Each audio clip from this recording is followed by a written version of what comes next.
नमस्कार साथियों, सोनी एजुकेशन में आपका बहुत स्वागत है। पिछला जो वीडियो हमारे पास था फिगर ऑफ स्पीच में, उसमें हमने दो बहुत ही महत्वपूर्ण फिगर ऑफ स्पीच के बारे में पढ़ा। पहला हमारे पास था एलिट्रेशन, दूसरा था एसोनेंस। उसी तरह से आज के इस वीडियो के अंदर भी हमारे पास दो बहुत ही महत्वपूर्ण जो है फिगर ऑफ स्पीच आएंगे। एक पहला सिमिली और दूसरा मेटाफर। अब ये क्या होते हैं, इनके बीच की सिमिलैरिटीज़ क्या है, इनका डिफरेंसेस क्या है, किस तरह से क्वेश्चंस आते हैं, किस तरह से इनको पहचानते हैं, डिटेक्ट किस तरह से करते हैं, इन सारी चीज़ों के बारे में बात करेंगे। तो चलिए शुरुआत करते हैं। आज के पहले ही हमारे पास जो फिगर ऑफ स्पीच है सिमिली। तो देखिए सिमिली होता क्या है, पहले बेसिक चीज़ को समझते हैं, लेकिन उससे पहले ही हम बात करते हैं कि फिगर ऑफ स्पीच क्या होता है। तो हमारी बात हुई कि कविता को या फिर आप कह सकते हैं कि प्रोज की राइटिंग को जो है कहीं की बहुत ही इंटरेस्टिंग बनाने के लिए, शब्दों के साथ खेलने के लिए कुछ बेसिक रूल्स के साथ कुछ अलंकार प्रयोग किए जाते हैं, जिनको हम फिगर ऑफ स्पीच कहते हैं।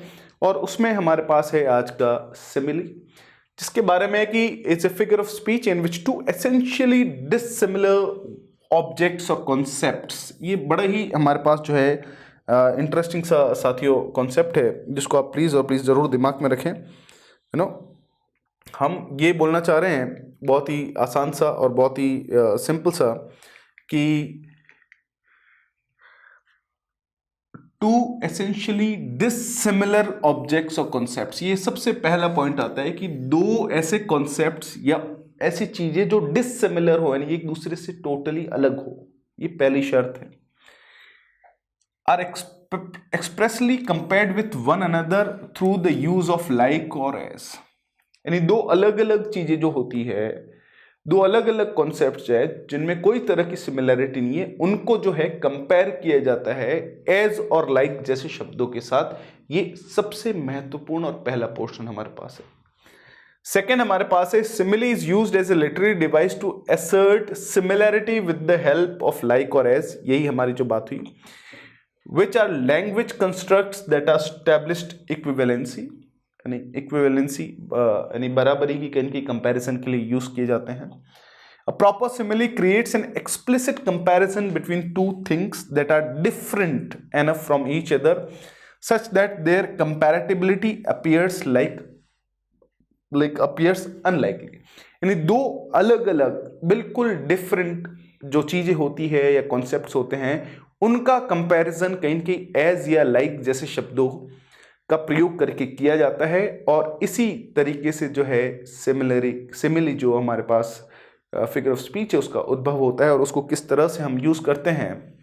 जैसे कुछ हमारे पास एक एग्जाम्पल है, हमारे पास आया कि भाई दो चीजें हैं हमारे पास, एक तो है लड़की और एक है सूरज, दोनों डिसिमिलर है। ये पहली सिचुएशन है, ये पहली शर्त है किसकी, हमारे पास सिमिली की। दो सेम जाति की, या आप कह सकते हैं कि सेम तरह की एक जैसी चीजों के बीच में कंपैरिजन नहीं किया जा सकता, दोनों डिसिमिलर होनी चाहिए। ये पहली शर्त है हमारे पास। अब लड़की की कुछ विशेषताएं हैं कि उसकी ब्लू आईज है, वो ब्लॉन्ड है, नहीं उसके बाल जो है अलग कलर के, काले नहीं है, और ब्राइट स्माइल है। सन की जो हमारे पास कहीं आप देख सकते हैं कि जो विशेषता है, राउंड है, येलो है, ब्राइट है। तो अब दोनों के बीच में एक सिमिलैरिटी है कि ये इसकी स्माइल ब्राइट है और सन भी क्या होता है, ब्राइट होता है। तो हमने जो है एक विशेषता जो सिमिलर है उसको लेके कंपैरिजन किया। तो दो डिसिमिलर चीजों का किसी एक विशेषता जो उनमें मिलती जुलती है उसको लेके, एक सिमिलर क्वालिटी को लेके कंपैरिजन किया। यही सिमिली की जो है कहीं की आत्मा है। हमने बोला कि her smile is as bright as the sun, या her smile is bright like the sun. तो आप देख सकते हैं एज या लाइक जैसे शब्दों का प्रयोग यहां पर हुआ है, और इस तरह से दो डिसिमिलर चीजों के बीच में किसी सिमिलर क्वालिटी को लेके एज या लाइक जैसे शब्दों का प्रयोग करके जब कंपैरिजन किया जाता है, तो इस तरह के सेंटेंसेस में हम किस फिगर ऑफ स्पीच का यूज करते हैं, सिमिली का। जैसे कुछ फ्रेजेस है जिनको हम प्रयोग में देखते हैं, बहुत ही, बोला नटी एज ए फ्रूट केक, कोई चीज नटी है फ्रूट केक जैसी। Slept like a log, log का मतलब होता है लकड़ी का गट्ठा, इंसान सोया हुआ है लकड़ी के गट्ठे की तरह, कोई फर्क ही नहीं पड़ रहा है, इधर उधर हिलाओ डुलाओ तो भी वो लेटा हुआ ही है। कंपैरिजन किया गया है। तो देखिए दो डिसिमिलर चीजें हैं यहाँ पे, एक तो है इंसान, उसका कंपैरिजन किया गया लकड़ी के गट्ठे के से, मतलब दो अलग अलग चीजें हैं।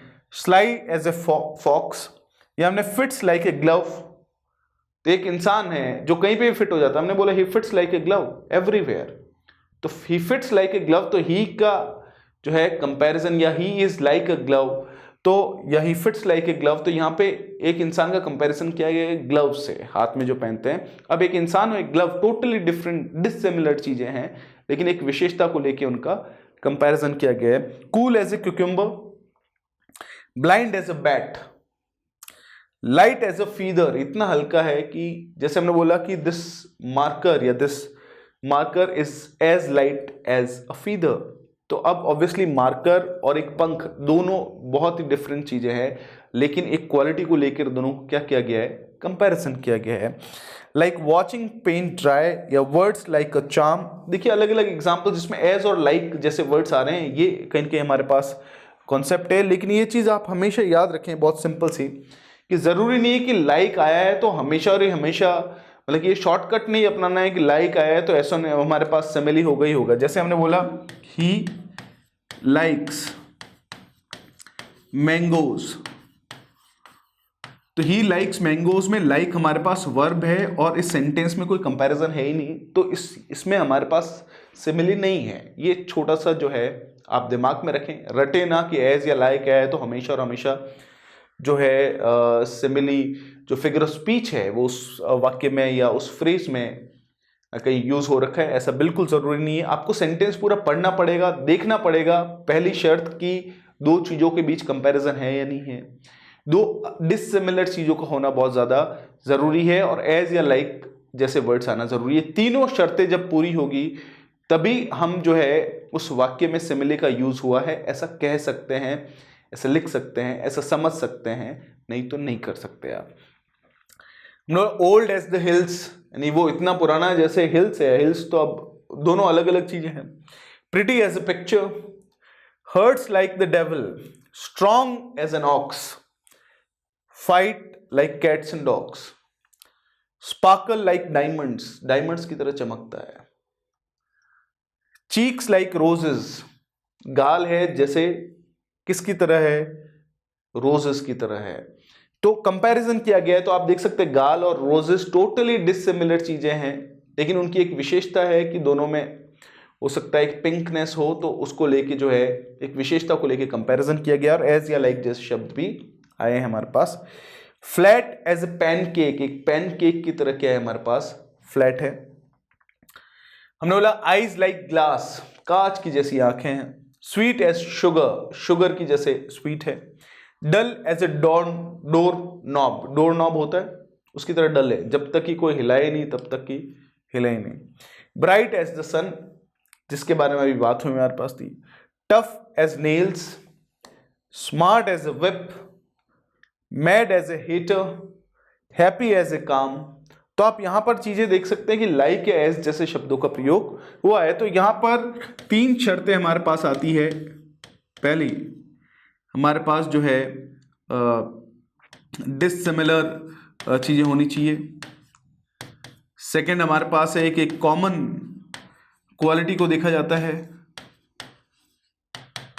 और तीसरा है कि एज या लाइक जैसे शब्दों का प्रयोग होता है। ये तीनों शर्तें पूर्ण होनी जरूरी है। अगर दो सिमिलर चीजें हैं तो उसके बीच में भी कंपैरिजन अगर होता है तो उसको सिमिली नहीं माना जाएगा, ये याद रखें हमारे पास। अब examples of similes for love. अब लव एक ऐसा एक्सप्रेशन है जिसका पूरी दुनिया में, वर्ल्ड में, लिटरेचर में बहुत सारी जगह प्रयोग हुआ है। एक बहुत ही स्ट्रांग भावना है जो रुकती नहीं है, बहुत ही स्ट्रांग है। तो इसमें जो है अलग अलग राइटर्स ने देखिए सिमिली का प्रयोग किस तरह से किया है लव को राइटिंग में एक्सप्रेस करने के लिए। Love is like war, easy to begin but hard to stop. Love जो है इज लाइक वॉर। तो आप देख सकते हैं लव और वॉर दोनों अलग अलग चीजें हैं, लेकिन दोनों का क्या किया गया है यहाँ पर कंपैरिजन लाइक का प्रयोग करके किया गया है। जो आसान तो है शुरू करना, लेकिन बहुत ही मुश्किल है रुकना। Life without love is like a tree without blossoms of fruit, यानी प्यार के बिना जो है जीवन ऐसा है जैसे एक पेड़ जिसके ऊपर ना तो फ्रूट लगते हैं नहीं वो पेड़ खिलता है। तो यहाँ पर आप देख सकते हैं कि लव का कंपैरिजन जो है, या लाइफ विदाउट लव का कंपैरिजन एक ट्री के साथ किया गया है। तो लाइफ विदाउट लव एक अलग कॉन्सेप्ट है, ट्री एक अलग कॉन्सेप्ट है, दोनों डिसिमिलर है, लेकिन दोनों का एक विशेषता को लेकर क्या किया गया है, comparison. Love is like a friendship caught on fire, Bruce Lee ने बोला, बहुत ही इंपॉर्टेंट हमारे पास है। Love is like A faucet it turns of and on, Billy holiday एक बहुत ही फेमस जैज सिंगर रही है। फॉसेट का मतलब हमारे पास होता है जो नल का जो खोलने का जो होता है ना नॉब, उसको हम फॉसेट कहते हैं। तो ये टर्न्स ऑफ और ऑन होती रहता है। And she said losing love is like a window in your heart, everybody sees you are blown apart, everybody sees the wind blow. जैसे बहुत ही फेमस है, पॉल साइमन हमारे पास रहे हैं। तो यहाँ पे देखिए बहुत ही सिंपल से देख सकते हैं, love is like a window in your heart. तो ये क्या किया जा रहा है, लव और window in your heart totally अलग अलग चीजें हैं, लेकिन दोनों को जो है कंपेयर किया गया है, डिसिमिलर चीजों को एक कॉमन चीज के साथ जोड़ के कंपेयर किया गया है। और किसका प्रयोग किया गया है, लाइक का। इसका मतलब इसके अंदर कौन सा फिगर ऑफ स्पीच यूज किया गया है, simile. Keep love in your heart, a life without it is like a sunless garden when the flowers are dead. Oscar Wilde बहुत ही फेमस राइटर रहे हैं, इन्होंने देख सकते हैं कि life without it means love, a sunless garden, है ना। तो यहाँ कंपैरिजन किया गया है लाइफ विदाउट लव का किसके साथ, एक सनलेस गार्डन के साथ। जब फ्लावर्स सारे मर जाते हैं उस समय कैसा ये उसकी हालात होती है। Love is like the wild rose briar, तो आप देख सकते हैं एमिली ब्रोंटे बहुत ही फेमस हमारे पास राइटर रही है। तो love is like the wild rose, तो ये हमारे पास आप देख सकते हैं कि लाइक या एज जैसे शब्दों का कंपेयर करके जो है आप यूज करके जो है कंपैरिजन करते हैं। ये सिमिली, तो ये बार बार इन एग्जाम्पल्स को मैं दोहराने का मतलब ये है कि इसकी डेफिनेशन को रटने की बजाय इस तरह से एग्जाम्पल्स में बार बार अगर हम यूज करते रहेंगे, उससे बहुत ही अच्छी तरह से हम चीजों को सीख सकते हैं, समझ सकते हैं। जैसे falling out of love is like losing weight, प्यार से बाहर निकलना जैसे वेट लूज करना है।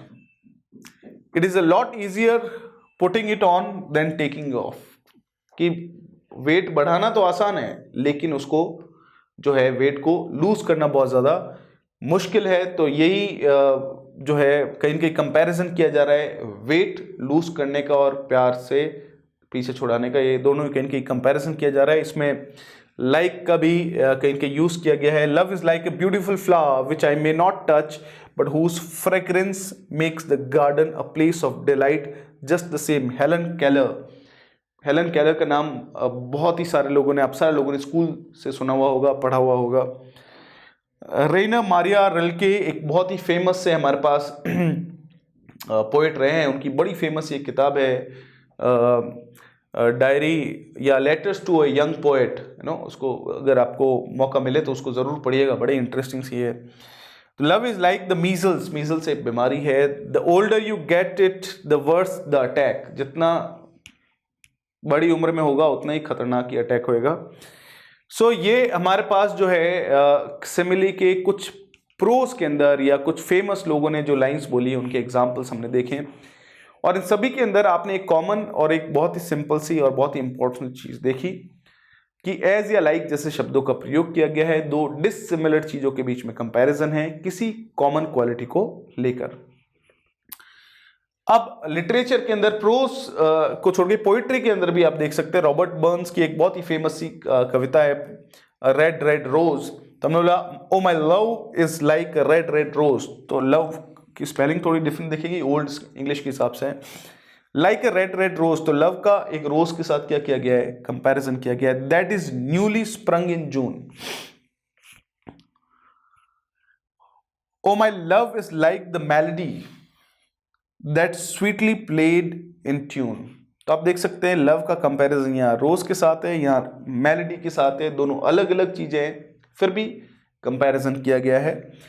जैसे हमारे पास जो है बहुत ही फेमस से राइटर रहे हैं जॉर्ज ऑरवेल, जिनकी बड़ी फेमस किताब है 1984, मौका मिले आप जरूर पढ़िएगा।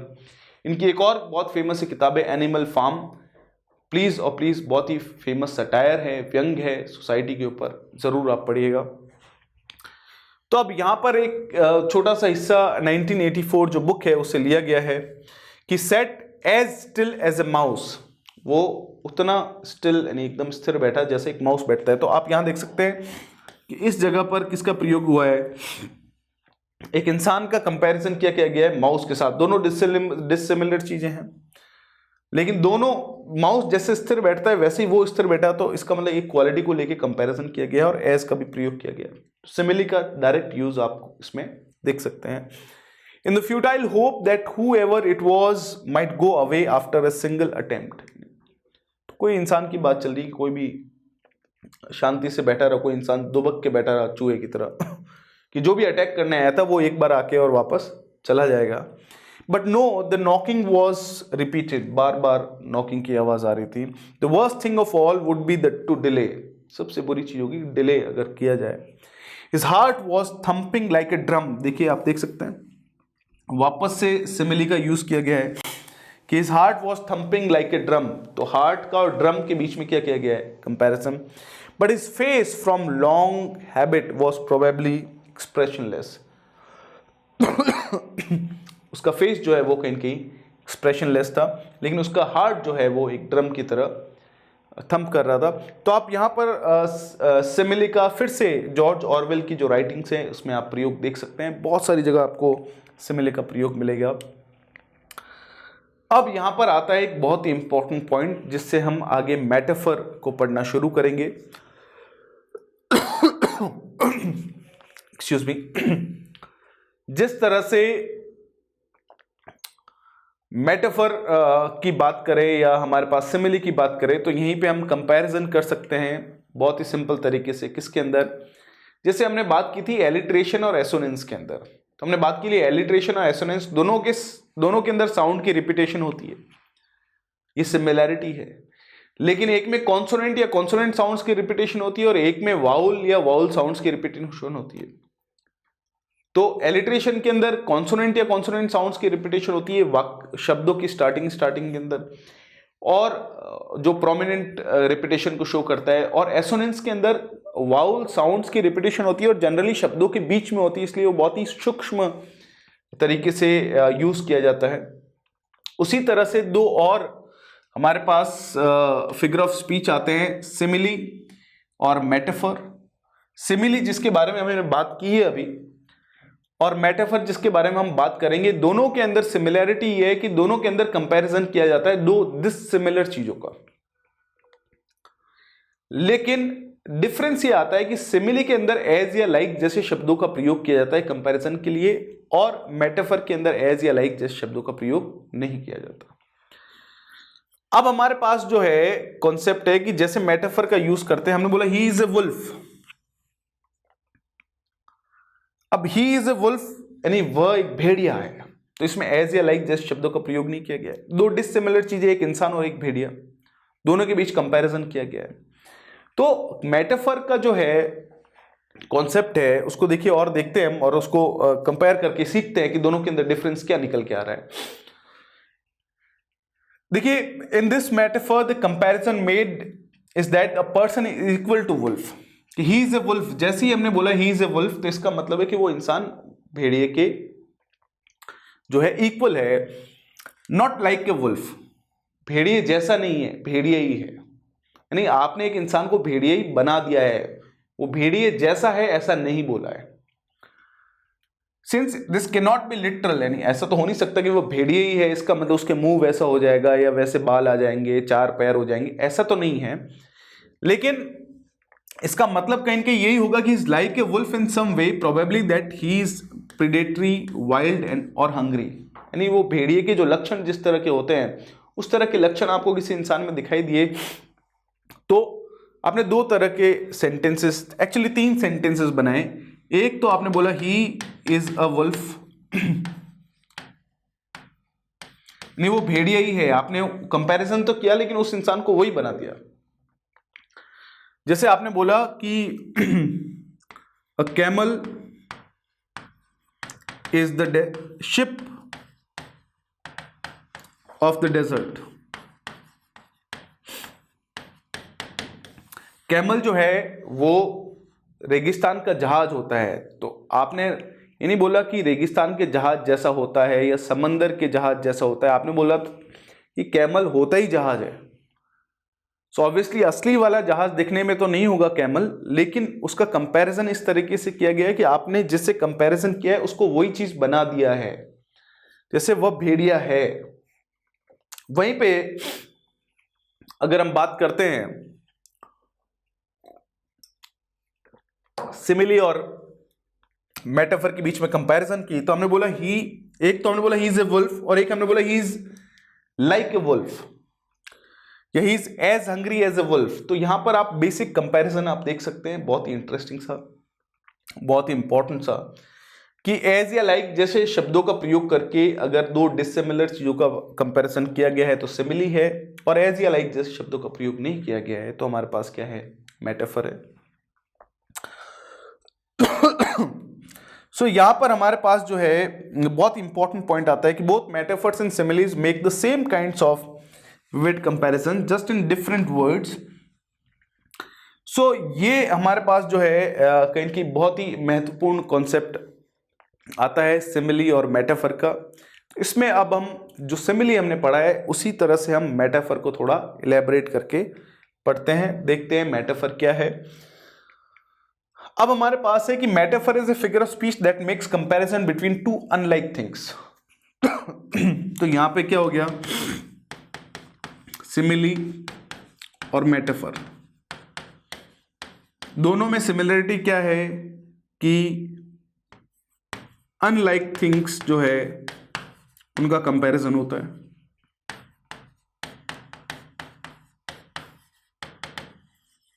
ये तो होगी पहली चीज। दूसरी कि as a literary device metaphor creates implicit comparisons without express use of like और एज। अब इसमें एज या लाइक का यूज होता है और इसमें एज या लाइक जैसे शब्दों का प्रयोग नहीं होता। कंपैरिजन जरूर होता है लेकिन एज या लाइक जैसे शब्दों का प्रयोग नहीं कर सकते। Metaphor is a means of asserting that two things are identical in comparison rather than just similar। Metaphor का मतलब है कि दो अलग अलग चीजें जो है वो एक जैसी नहीं है, वो आइडेंटिकल एक ही बना दी जाती है। जैसे हमने बोला ही इज अ वुल्फ या a camel is the ship of the desert, you know. अब लिटरेचर के अंदर जो है बहुत बार ऐसे कॉन्सेप्ट्स या चीज़ों को समझाने के लिए जो है वो, जैसे एक तो आपने बोला कि आप चांद जैसे है और एक आपने बोला आप चांद ही है। तो आप चांद ही है तो ये तो हो गया मेटाफर, और आप चांद जैसे है तो ये हो गया हमारे पास सिमिली। चलिए मेटाफर को थोड़ा और इलेबोरेट करते हैं, कॉमन एग्जांपल्स देखते हैं। हमने बोला कि laughter is the best medicine. तो हंसी और दवाई दोनों एक अलग अलग चीजें, लेकिन दोनों को एक बना दिया गया है यहाँ पे। तो अनलाइक थिंग्स है लेकिन उनका कंपैरिजन किया गया है, एज या लाइक जैसे शब्दों का प्रयोग नहीं किया गया है। She just late bloomer, late bloomer है, लेट से जागती है।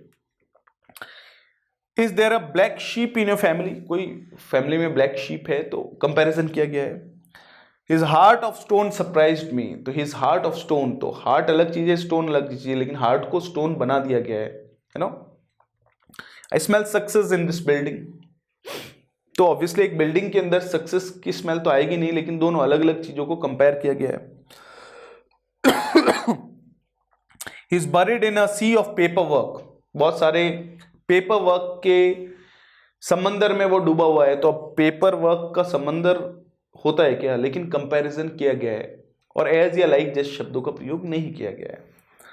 There is a wait on my shoulder, मेरे शोल्डर पे बहुत भार है, तो वो ऑब्वियसली भार अलग चीज है, शोल्डर अलग चीज है, लेकिन दोनों को कंपैरिजन किया गया है। टाइम इज मनी, अब टाइम और मनी अलग अलग चीज है लेकिन दोनों को कंपेयर किया गया है, एज और लाइक का प्रयोग नहीं किया गया है।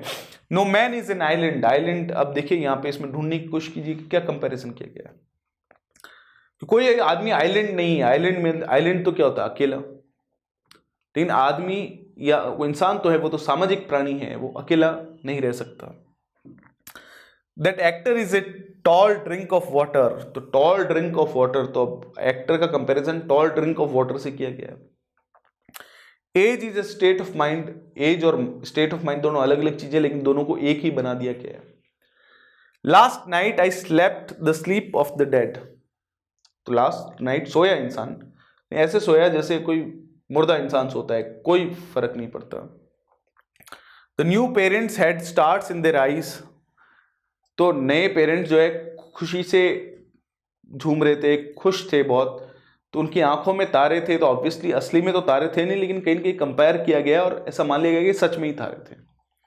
तो ये हमारे पास मेटाफर के कहीं न कहीं कॉन्सेप्ट्स आते हैं जो बड़े इंपॉर्टेंट से है, बड़े इंटरेस्टिंग से है।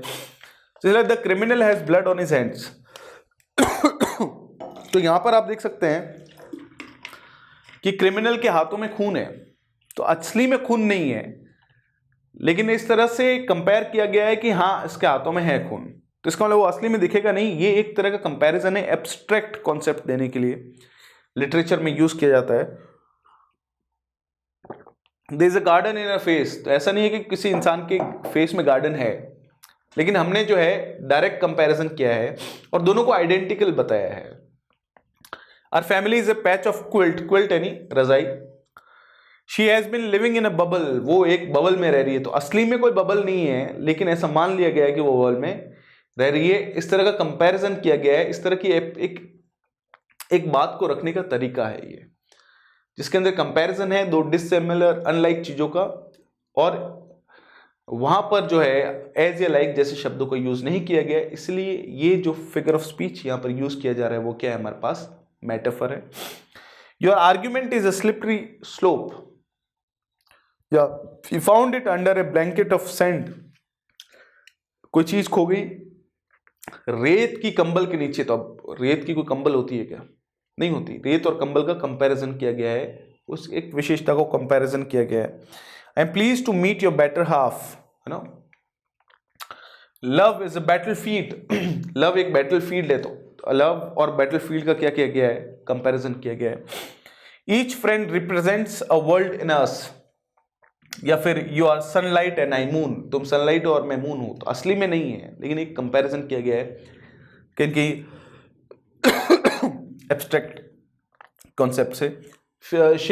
शेक्सपियर की बड़ी फेमस सी लाइन से है कि if music be the food of love play on, music अगर लव का फूड है तो प्लीज बजाते रहिए। तो अब यहां पर आप देख सकते हैं कि म्यूजिक और फूड ऑफ लव का कंपैरिजन किया गया है, लेकिन एज या लाइक जैसे शब्दों का प्रयोग नहीं किया गया। तो बार बार इतने सारे एग्जाम्पल से आप समझ सकते हैं कि मेटाफर और सिमिले में क्या डिफरेंस आ रहा है हमारे पास। Adults are just absolute children and the help with them, या time is a drug, too much of it kills you, time जो है एक ड्रग है, तो असली में है क्या? नहीं है, लेकिन कंपैरिजन किया गया है एक विशेषता को लेकर, ज्यादा ही अगर कंज्यूम करोगे तो मर जाओगे टाइम, क्योंकि जितना ज्यादा समय हम जिएंगे उतना ही जल्दी जाएंगे, सिंपल सा है। Hope is the thing with feathers, hope एक ऐसी आशा, एक ऐसी चीज है जिसके कहीं न कहीं पंख होते हैं। एमिली डिकिंसन बहुत ही फेमस राइटर बोला है उन्होंने। चलिए कुछ और हमारे पास एग्जाम्पल्स देखते हैं मेटाफर के लिटरेचर के अंदर, लेकिन सिमिली से ये डिफरेंट कैसे हैं ये आप अच्छी तरह से समझ चुके हैं। अब मेटाफर की जो है पर्सनल क्वालिटीज देखी जाए तो वही है, दो अलग अलग चीजों, अनलाइक चीजों के बीच में कंपैरिजन होता है किसी विशेषता को लेकर, लेकिन एज या लाइक जैसे शब्दों का प्रयोग नहीं होता है। Fire and ice, Robert Frost की बहुत ही फेमस सी कविता है। Some say that world will end in fire, some say in ice, दुनिया जो है खत्म हो जाएगी। अब बोल रहे हैं कि या तो आइस में खत्म हो जाएगी या फायर में, तो वर्ल्ड का फायर या आइस से क्या किया गया है, कंपैरिजन किया गया है, और उसमें एज या लाइक जैसे शब्दों का प्रयोग नहीं है। From what I have tasted of desire, I hold with those who favor fire. But if I had to perish twice, I think I know enough of hate to say that for destruction, ice is also great and would suffice.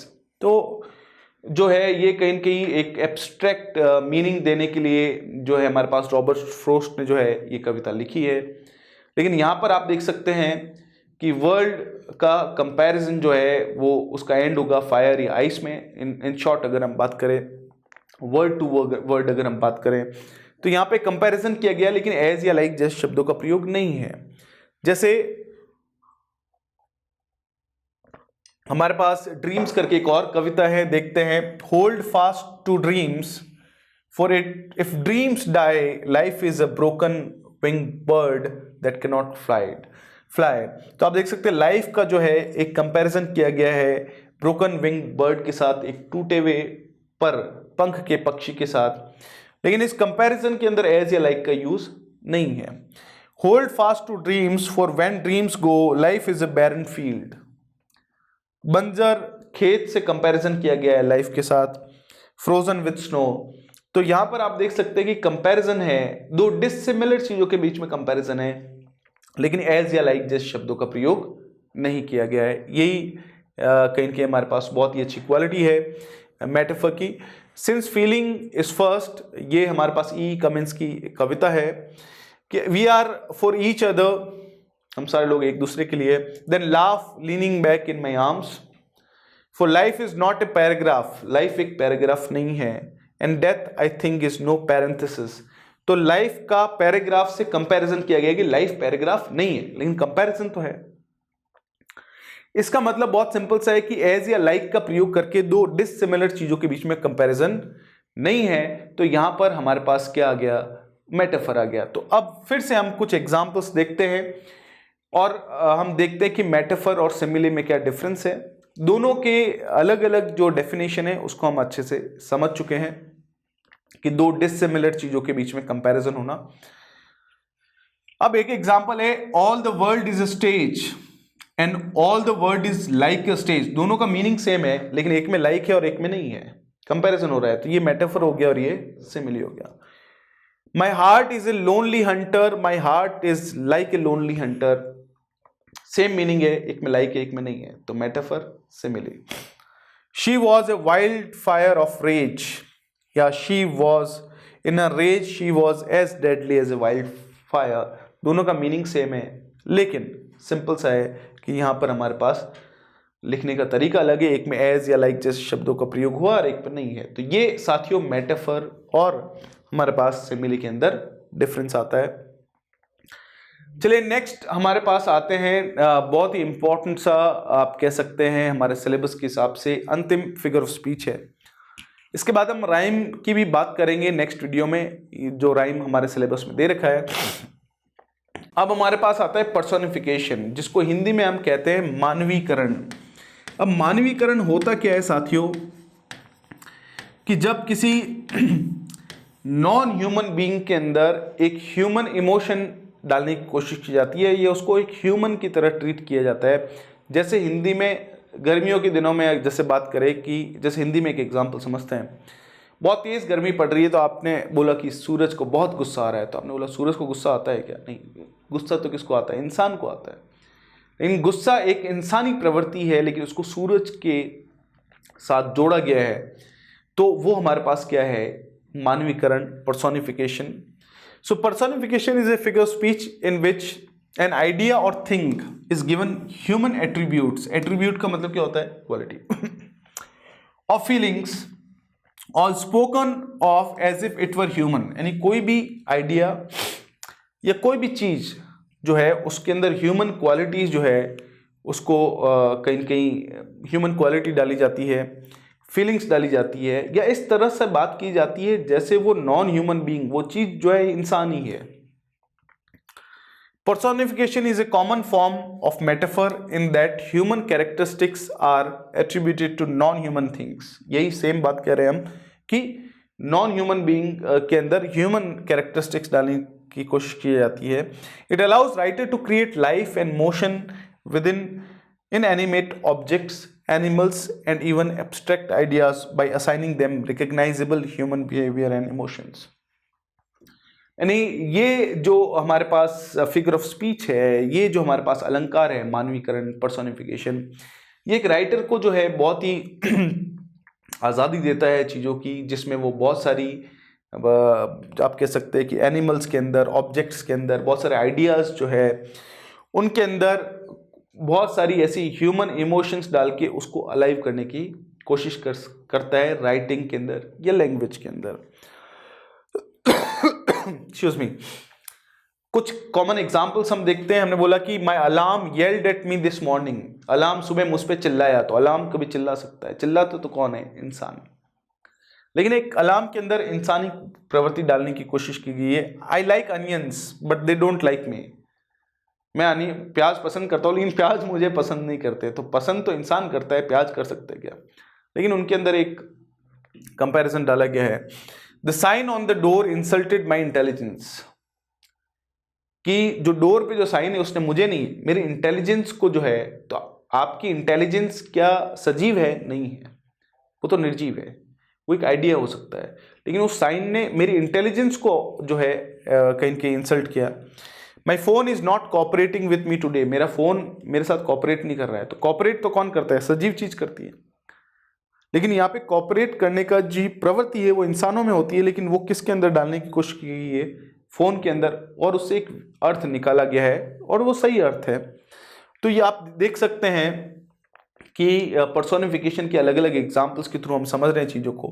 That बस is driving to fast, वो बस बहुत ही fast चल रही है। तो बस को ऑब्वियसली ड्राइवर चला रहा होगा, लेकिन हमने जो है बस को ही जो है कहीं की मान लिया है एक ऑब्जेक्ट जिसके अंदर ह्यूमन क्वालिटी डालने की कोशिश की है।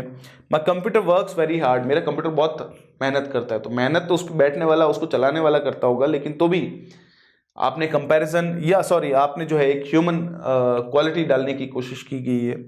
However the mail is running unusually slow this week, नहीं मेल जो है बहुत धीरे चल रहा है। तो धीरे तो इंसान चलता है ना, लेकिन उस एक ऐसा भाव जो इंसानों के अंदर, एक ऐसी प्रवृत्ति जो इंसानों के अंदर होती है, उसी को जो है डालने की कोशिश की गई है।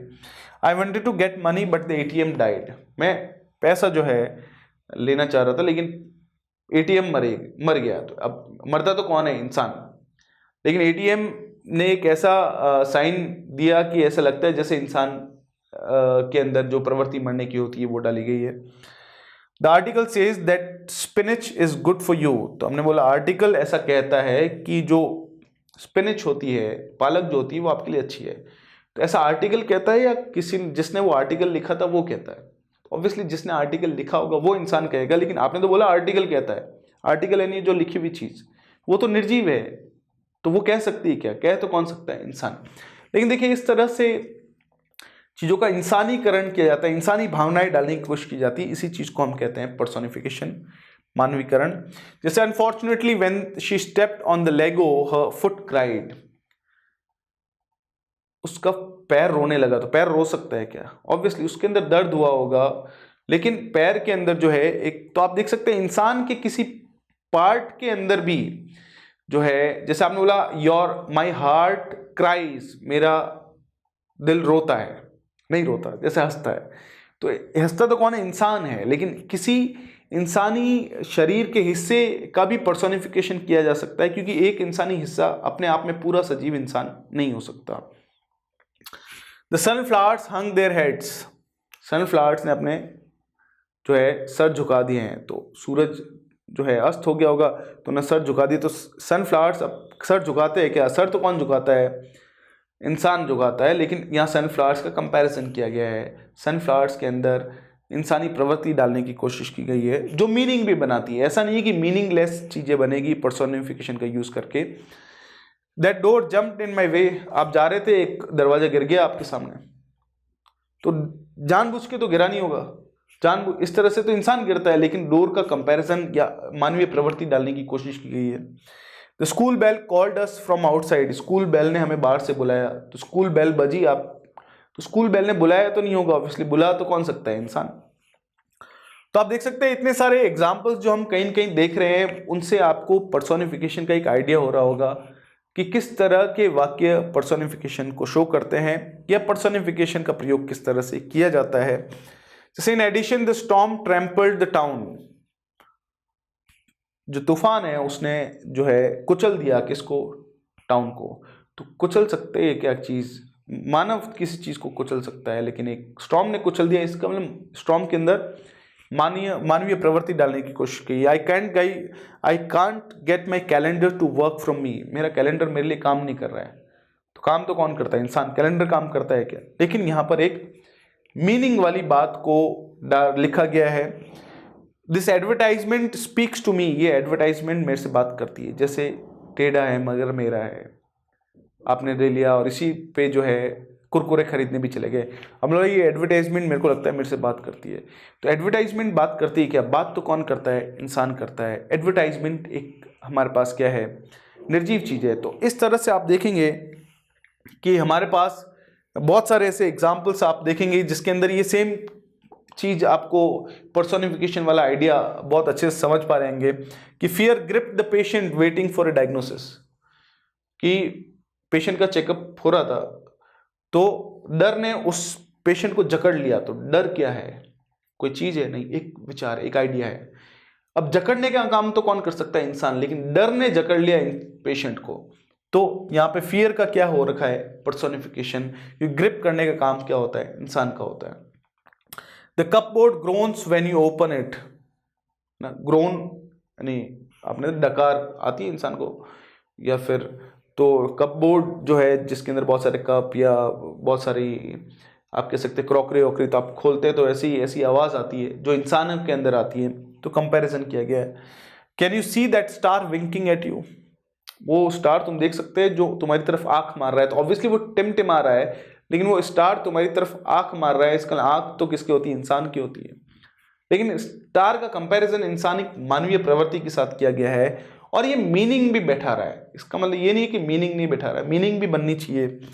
Books reach out to kids. Books जो है बच्चों तक पहुंच जाती है। तो बुक्स खुद बच्चों तक पहुंच जाती है कि नहीं?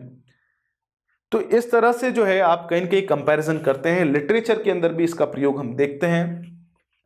The house on Mango Street हमारे पास एक प्रोज का पार्ट है। जैसे but the house on Mango Street is not the way they told it at all. It's small and red with tight steps in front and window so small that you would think they were holding their breath. तो यहाँ पर आप pros में एक concept देख सकते हैं। किसी मैंगो स्ट्रीट पे किसी घर की बात चल रही है और ये बोला जा रहा है कि उसके छोटे और लाल, small and red with tight steps in front, छोटे और लाल स्टेप्स थे फ्रंट में ही उस घर के।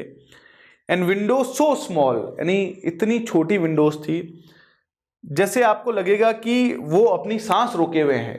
क्या? विंडोज। तो सांस तो कौन रोक सकता है? इंसान। खिड़कियां रोक सकती है कि नहीं? तो इसका मतलब यहां पर आप देख सकते हैं कि एक मीनिंग भी बना रहा है, उसका एक सेंस भी निकल रहा है कि इतनी छोटी जैसे एक इंसान सांस रोक लेता है। और यहां पर मानवीकरण या मानवीय प्रवृत्ति भी जो है इसके अंदर प्रयोग में लाई गई है। जैसे और एग्जाम्पल है, जैसे no night is now with hymn or carol blessed, therefore the moon the governess of floods pale in her anger washes all the air that rheumatic disease do abound. अब Midsummer Night's Dream William Shakespeare का बहुत ही famous play है।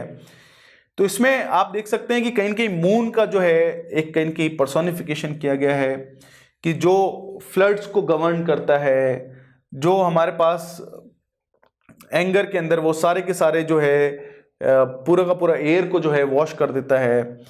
That rheumatic disease do abound, यानी लोग जो है कहीं की पागल भी हो जाते हैं। आपने देखा होगा जब मून जो है आ जाता है अपनी पूर्णिमा पे, तो आप यहाँ पर देख सकते हैं कि रॉबर्ट फ्रॉस्ट की, चलिए एक और कविता मेंडिंग वॉल देखते हैं। Something there is that doesn't love a wall, that sends a frozen ground swell under it and spills the upper boulders in the sun and makes gap even two can pass breast। तो ये बोल रहा है यहाँ पे कि कहीं कहीं something there is that doesn't love a wall, कुछ तो ऐसी चीज है जो एक दीवार जो है उसको पसंद नहीं करती है। that sends the frozen ground swell under it and spills the upper boulder in the sun and make gaps even two can pass abreast।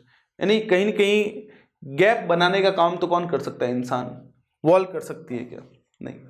लेकिन यहाँ पे वॉल के अंदर एक मानवीय प्रवृत्ति डालने की कोशिश की गई है, इसलिए यहाँ पर जो है पर्सोनिफिकेशन का यूज हुआ है हमारे पास।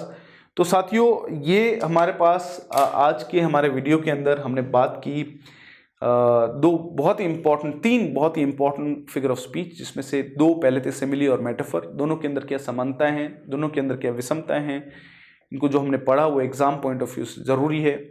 उनको कैसे पहचानते हैं, या पर्सोनिफिकेशन के बारे में बात की, इसको कैसे पहचानते हैं, इसके बारे में हमने बात की है। तो ध्यान में रखें इन सारी चीज़ों को। अगले वीडियो के अंदर जो है हम राइम के बारे में पढ़ेंगे, और फिर इन्हीं पे बेस्ड जो भी हमने फिगर ऑफ स्पीच हमने पढ़े हैं, उन फिगर ऑफ स्पीच पे बेस्ड बहुत सारे क्वेश्चन जो एग्जाम पॉइंट ऑफ व्यू से होंगे, उनको सॉल्व करेंगे और आपको लगेगा ये बहुत ही आसान है। तो इस वीडियो को देखने के लिए बहुत ही बहुत धन्यवाद। Have a great time. Thank you so much. Take care.